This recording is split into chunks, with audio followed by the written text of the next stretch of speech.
Oke, bismillahirrahmanirrahim. Assalamualaikum warahmatullahi wabarakatuh. Waalaikumsalam warahmatullahi wabarakatuh. Bismillahirrahmanirrahim. Alhamdulillahirabbil alamin wassalatu wassalamu ala Rasulillah amma ba'du. Puji serta syukur marilah kita panjatkan kehadirat ilahi Rabbi Allah Subhanahu wa taala. Selawat serta salam marilah kita curahkan kepada baginda Nabi besar Muhammad sallallahu alaihi wasallam. Alhamdulillah kita semua dapat berkumpul di pagi hari ini yang semoga pagi hari ini insya Allah diberkahi oleh Allah Subhanahu wa taala, wabil khusus pada saat ini di bulan suci Ramadan yang tentu saja yang mulia ya teman-teman. Oke, kami di sini dari kelas D akan membahas berkenaan dengan daging gelonggongan. Pasti teman-teman di sini udah familiar banget gitu ya sama daging gelonggongan. Nah, di sini kita akan bahas bersama-sama tentang daging gelonggongan dari perspektif sudut pandang Islam ya teman-teman. Di sini kami dari kelompok beranggotakan saya sendiri Muhammad Hamdi Firmansyah, lalu ada Muhammad Ilham Bintang, ada Muhammad Rizky Fatur Rahman, dan Neng Sinta akan membahas berkenaan dengan daging gelonggongan dengan singkat, namun isinya tetap padat seperti itu teman-teman. Oke, selanjutnya akan dibahas oleh saya berkenaan dengan pengertian dari daging gelonggongan. Bisa di next slide.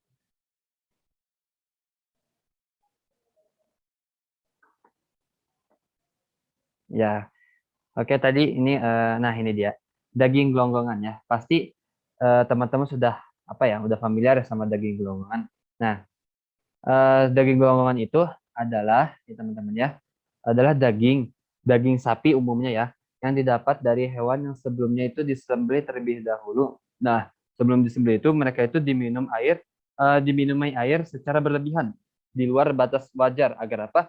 Agar terlihat gemuk seperti itu. Padahal isinya bukan daging, tetapi adalah air seperti itu. Bahkan tak jarang hewan yang bersangkutan itu bisa pingsan karena kelebihan minum, baru dipotong. Nah, istilah gelonggongan yang dikaitkan dengan produk daging dipakai untuk daging yang dijual setelah melalui proses yang tidak wajar. Karena apa? Karena beberapa jam sebelum penyembelihan, hewan potong itu diminumkan air dengan jumlah yang besar, ya, seperti tadi yang saya sebutkan, dengan maksud untuk meningkatkan massa daging. Padahal nggak begitu ya. Nah, daging gelonggongan adalah daging yang berasal dari sapi yang sesaat sebelum disembelih diberi minum sebanyak-banyaknya untuk menambah berat daging. Ciri dari daging sapi gelonggongan bisa dilihat dari teksturnya, teman-teman.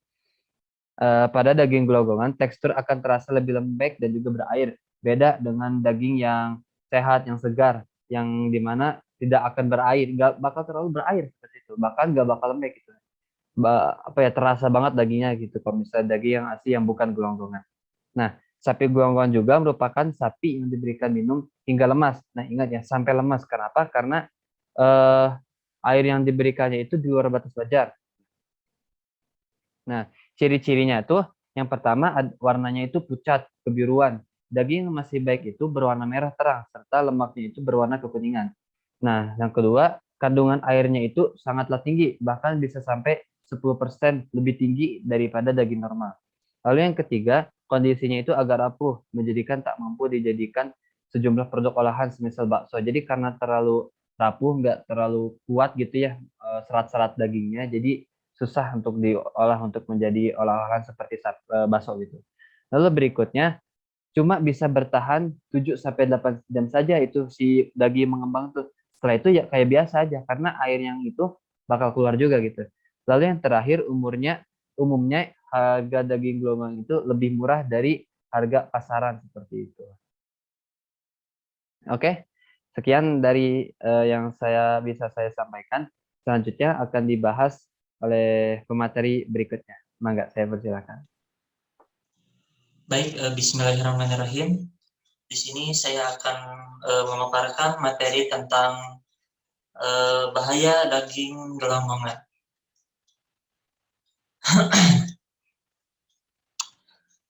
Berdasarkan hasil uji laboratorium, daging sapi gelonggongan ini ternyata sama dengan daging dari bangkai sapi yang merugikan dan membahayakan kesehatan manusia. Hal ini disebabkan sapi disembelih ketika lambung penuh dengan air dan menekan daya kerja jantung, sehingga pada saat dipotong, darah sapi tersebut tidak keluar dengan tuntas. Menurut Kedaulatan Rakyat yang ditulis oleh Muhammad Subci tanggal 21 November 2008 mengatakan bahwa daging gelonggongan ini mengandung bakteri sebanyak 4 kali lipat bila dibandingkan dengan daging sehat. Daging gelonggongan dinyatakan tercemar oleh bakteri Salmonella, Clostridium, dan Listeria yang dapat menyebabkan keracunan dan diare bagi yang mengkonsumsinya. Hal inilah yang menyebabkan daging berbahaya dan cepat busuk. Peningkatan pertumbuhan mikroba ini menjadi 4 kali lipat dari daging normal disebabkan oleh meningkatnya kandungan air yang dimiliki oleh daging. Air adalah faktor pendukung dalam pertumbuhan mikroba itu sendiri. Apabila pertumbuhan air mencukupi, maka mikroba akan berkembang dengan sangat baik. Hal ini akan berakibat pada banyak berkumpulnya hasil metabolisme mikroba yang bersifat racun pada manusia, sehingga akan sangat berbahaya sekali karena akan menimbulkan keracunan. Selain itu juga untuk bahaya yang umum, yakni bisa menyebabkan orang yang mengkonsumsi akan terkena diare parah, bahkan rata-rata sampai dilarikan ke rumah sakit. Penyakit lainnya yang kerap menginfeksi juga ialah infeksi sekunder. Infeksi ini akan berakibat fatal karena menyerang organ penting dengan bakteri sehingga mampu menyebabkan kematian. Selanjutnya yaitu peraturan pemerintah yang mengatur tentang daging gelonggongan. Beberapa peraturan pemerintah dan undang-undang yang dilanggar oleh adanya kasus gelonggongan yaitu yang pertama, Peraturan Pemerintah Nomor 28 Tahun 2004 tentang Keamanan Mutu dan Gizi Pangan. Yang kedua, Peraturan Pemerintah Nomor 22 Tahun 1983 tentang Kesehatan Masyarakat Veteriner. Yang ketiga, Undang-Undang Nomor 6 Tahun 1967 tentang ketentuan-ketentuan pokok peternakan dan kesehatan hewan. Lembaran Negara tahun 1967 nomor 10, tambahan Lembaran Negara nomor 2824. Yang keempat, ada Undang-Undang nomor 7 tahun 1996 tentang pangan, Lembaran Negara tahun 1996 nomor 99, tambahan Lembaran Negara nomor 3656. Yang kelima, yaitu Peraturan Pemerintah Nomor 28 Tahun 2004 tentang Keamanan, Mutu, dan Gizi Pangan. Yang keenam, Undang-Undang Nomor 8 Tahun 1999 tentang Perlindungan Konsumen. Yang ketujuh, Keputusan Menteri Pertanian Nomor 555 tentang syarat-syarat rumah pemotongan hewan dan izin usaha pemotongan hewan. Sekian dari saya. Oke, terima kasih kepada Kang Rizky yang telah memaparkan materinya. Jadi, daging gelonggongan ini sangat berbahaya, teman-teman, dan bahkan itu sudah diatur oleh peraturan pemerintah. Oke, selanjutnya akan dibahas oleh Kang Ilham Bintang. Kepada Kang Ilham Bintang, saya persilakan. Bismillahirrahmanirrahim. Assalamualaikum warahmatullahi wabarakatuh. Terima kasih kepada Kang Hamdan ya selaku moderator. Baik teman-teman, di sini saya akan menjelaskan mengenai daging gelonggongan dalam perspektif Islam ya. Nah, daging gelonggongan ini merupakan daging yang berasal dari hewan yang halal. Cara penyembelihannya pun dilakukan dengan benar, akan tetapi dilakukan penyiksaan terlebih dahulu dengan memaksa minum air hewan-hewan tersebut sebanyak-banyaknya, sehingga hewan tersebut menderita kesakitan dan daging yang dihasilkan berisi air yang berlebihan. Daging ini memiliki berat yang bertambah dibandingkan daging yang tidak digelonggong. Tapi pada nyatanya, seperti yang disebutkan di atas, bahwa kondisi daging yang mengandung banyak air dapat menyebabkan daging cepat busuk. Nah, mengenai ini, Majelis Ulama Indonesia mengkategorikan daging gelonggongan ke dalam makanan haram, diperjualbelikan dan haram dimakan. Selain salah satu penipuan terhadap konsumen, juga di dalam penyembelihannya menyiksa sapi terlebih dahulu. Selain itu, ada kekhawatiran daging sapi gelonggongan dapat berubah menjadi bangkai karena bisa saja hewan gelonggongan tidak mati sebelum sebelum disembelih. Karena sapi memiliki tenggorokan yang berbentuk seperti jalan simpang.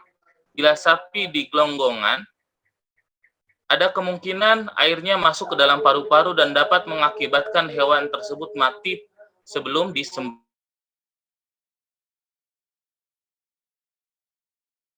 Banyak dan dilakukan dengan jalan paksa dimasukkan ke dalam tubuh hewan yang akan disembelih dapat membuat lambung hewan pecah yang nantinya juga dapat mengakibatkan kematian.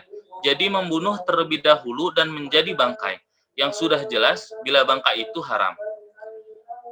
Kemudian mengenai hikmah diharamkannya bangkai ya. Nah, seperti yang telah disebutkan di atas bahwa hewan gelonggongan dikhawatirkan telah menjadi bangkai sebelum ia dipotong. Sedangkan Islam telah mengharamkan bangkai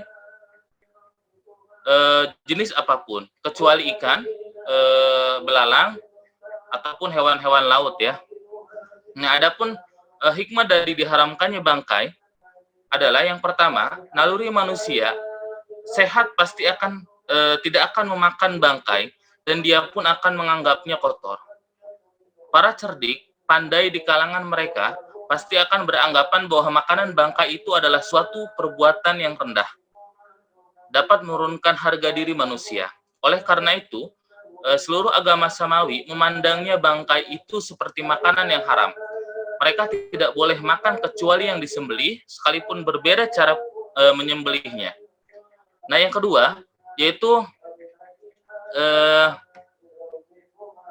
supaya setiap muslim suka membiasakan bertujuan dan berkehendak dalam seluruh hal, sehingga tidak ada seorang muslim yang memperoleh suatu yang memetik buah, melainkan setelah dia mengkonkretkan niatnya, tujuan dan usahanya untuk mencapai apa yang dimaksud. Begitulah binatang dari kedudukannya sebagai bangkai tidak lain adalah bertujuan untuk meregut jiwa binatang karena hendak memakannya. Jadi seolah-olah Allah tidak rela kepada seseorang yang makan suatu yang dicapai tanpa tujuan dan berpikir sebelumnya. Nah, untuk yang ketiga, yaitu binatang yang mati dengan sendirinya, pada umumnya mati karena suatu sebab, mungkin karena penyakit yang mengancamnya, atau karena suatu sebab mendatang, atau karena makan tumbuh-tumbuhan yang beracun, dan sebagainya. Nah,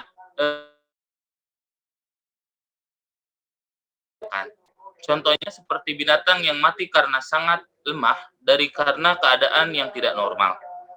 Nah, yang selanjutnya Allah mengharamkan bangkai kepada kita, umat manusia, berarti dengan begitu ia telah memberikan kesempatan kepada hewan atau burung untuk memakannya sebagai tanda kasih sayang Allah kepada binatang atau burung-burung tersebut. Karena binatang-binatang tersebut adalah makhluk seperti kita juga, sebagaimana ditegaskan dalam Al-Quran. Nah, yang terakhir, yaitu supaya manusia memperhatikan binatang-binatang yang dimilikinya. Tidak membiarkan begitu saja binatangnya itu diserang oleh sakit dan kelemahan sehingga mati atau hancur. Mungkin itu saja yang dapat saya sampaikan. Kurang lebihnya mohon maaf. Saya kembalikan lagi kepada moderator, Kang Hamdan. Baik, terima kasih Kang Ilham yang telah memaparkan materinya. Dilanjut kepada Teh Neng Sinta yang akan memaparkan materinya. Kepada Neng Sinta, saya persilahkan. Baik, terima kasih kepada Kang Hamdan. Di sini saya akan menjelaskan mengenai hikmah di balik penyembelihan yang baik. Nah, penyembelihan yaitu melepaskan nyawa binatang dengan jalan yang paling mudah, yang kiranya meringankan dan tidak menyakiti. Nah, untuk itu maka diisyaratkan alat dipakai harus tajam, supaya lebih cepat memberi pengaruh. Di samping itu, dipersyaratkan juga bahwa penyembelihan itu harus dilakukan pada leher. Kenapa? karena tempat ini yang lebih dekat untuk memisahkan hidup binatang dan lebih mudah. Dan dilarang menyembelih binatang dengan menggunakan gigi dan kuku. Kenapa? Karena penyembelihan dengan alat-alat tersebut dapat menyakiti binatang. Pada umumnya, alat-alat tersebut hanya bersifat mencekik. Nabi memerintahkan supaya pisau yang dipakai itu tajam dan dengan cara yang sopan. Sabda Nabi, sesungguhnya Allah mewajibkan untuk berbuat baik kepada sesuatu. Oleh karena itu, jika kamu membunuh, maka perbaikilah cara membunuhnya. Dan apabila kamu menyembelih, maka perbaikilah cara menyembelihnya. Dan tajamkanlah pisaunya, serta mudahkanlah penyembelihan itu. Nah, yang dapat kita dapati pemikiran secara umum dalam permasalahan ini, yaitu yang pada pokoknya harus menaruh belas kasih kepada binatang dan meningkatkan dan meringankan dia dari segala penderitaan dengan cara yang mungkin. Dan tentunya Islam melarang sapi digelonggong terlebih dahulu sebelum sapi disembelih. Lalu selanjutnya istinbat hukum. Mohon slide-nya ya. Nah, hukum daging gelonggongan bisa dilihat dari 3 sisi ya teman-teman. Yang pertama yaitu hukum menjual daging gelonggongan. Nah, jual beli daging gelonggongan termasuk jual beli yang diharamkan di dalam syariat. Kenapa diharamkan? Karena termasuk bentuk penipuan dalam jual beli. Nah, oleh karena itu, menjual daging gelonggongan hukumnya adalah haram. Hal ini berdasarkan dalil Quran Surat An-Nisa ayat 29, yang artinya, hai orang-orang yang beriman, janganlah kamu saling memakan harta sesamamu dengan jalan yang batil, kecuali dengan jalan perniagaan yang berlaku dengan suka sama suka di antara kamu. Dan janganlah kamu membunuh dirimu, sesungguhnya Allah adalah Maha Penyayang kepadamu. Lalu dalil yang kedua yaitu hadis Abu Hurairah radhiyallahu anhu bahwa Nabi Shallallahu alaihi wasallam bersabda, yang artinya janganlah menahan susu unta dan kambing dengan mengikatnya. Barang siapa membelinya, ia boleh memilih dari 2 hal. Setelah memerah susunya, ia boleh tidak mengembalikannya atau boleh mengembalikannya dengan 1 sok kurma. Lalu berkata Imam Nawawi di dalam syarah Sahih Muslim, ketahuilah bahwa at-tasriyah menahan susu adalah perbuatan haram, baik pada binatang unta, kambing, kuda, keledai maupun yang lainnya. Karena itu adalah perbuatan manipulasi dan penipuan. Tetapi jual belinya sah walaupun haram. Bagi pembeli boleh tidak mengembalikannya. Nah, hadis itu menunjukkan keharaman manipulasi di dalam segala hal dan bahwa jual beli yang terdapat manipulasinya adalah sah. Lalu berkata Al-Mulhab sebagai disebutkan Ibnu Battal di dalam Syarh Sahih Bukhari, hadis ini merupakan hukum kebolehan mengembalikan barang yang dibeli jika terdapat cacat atau ada unsur penipuan di dalamnya. Kenapa? Karena susu jika ditahan di dalam tetek binatang beberapa hari lamanya dan tidak diperas, maka pembeli akan menyangka bahwa keadaannya seperti itu setiap harinya, maka dia menjadi tertipu. Lalu sisi kedua, hukum mengkonsumsi daging gelonggongan. Nah, daging gelonggongan dibagi menjadi 2 jenis. Jenis yang pertama, daging gelonggongan murni, yaitu daging gelonggongan yang berasal dari sapi atau sejenisnya yang dipaksa minum sebanyak-banyaknya hingga mati.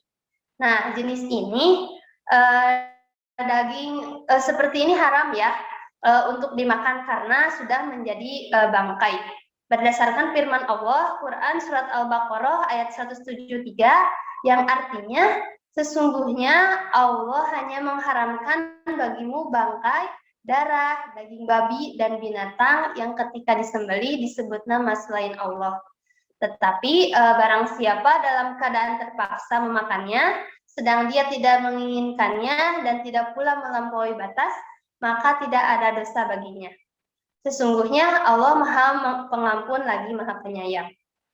Jenis yang kedua yaitu daging semi gelonggongan, yaitu daging dari sapi yang dipaksa minum sebanyak-banyaknya hingga sekarat. Sebelum mati, sapi tersebut disembelih terlebih dahulu. Ini boleh dimakan karena bukan bangkai, tetapi sebaiknya ditinggalkan karena termasuk daging yang tidak berkualitas.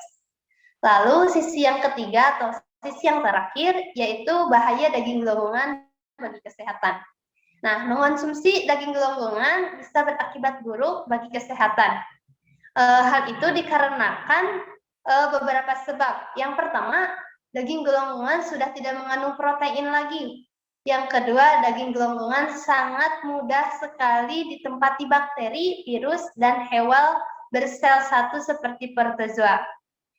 Nah, yang ketiga, daging gelonggongan juga sangat rentan terkena penyakit sapi gila. Penyakit sapi gila dapat menular kepada manusia.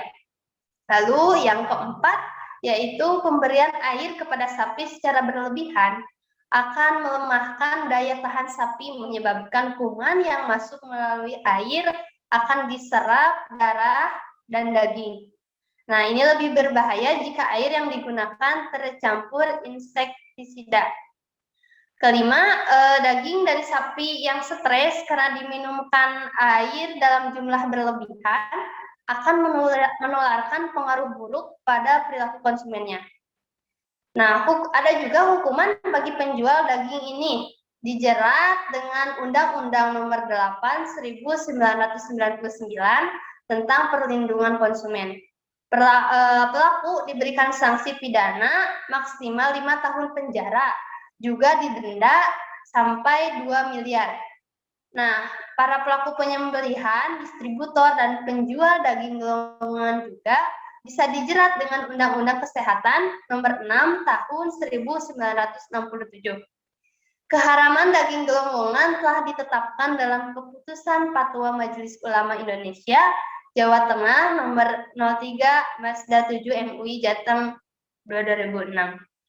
Mungkin sekian dari saya kembalikan ke moderator. Terima kasih kepada Neng Sinta yang telah menjelaskan materinya. Cukup sekian ya teman-teman pematerian dari kelompok kami. Tentu saja akan banyak sekali kekurangan serta masukan dari teman-teman semua dan itu sangat kami nantikan. Dan juga apabila ada yang kurang jelas maka bisa ditanyakan. Sekian dari kami, kurang lebihnya mohon dimaafkan. Billahi taufiq wal hidayah. Wassalamualaikum warahmatullahi wabarakatuh. Waalaikumsalam warahmatullahi wabarakatuh.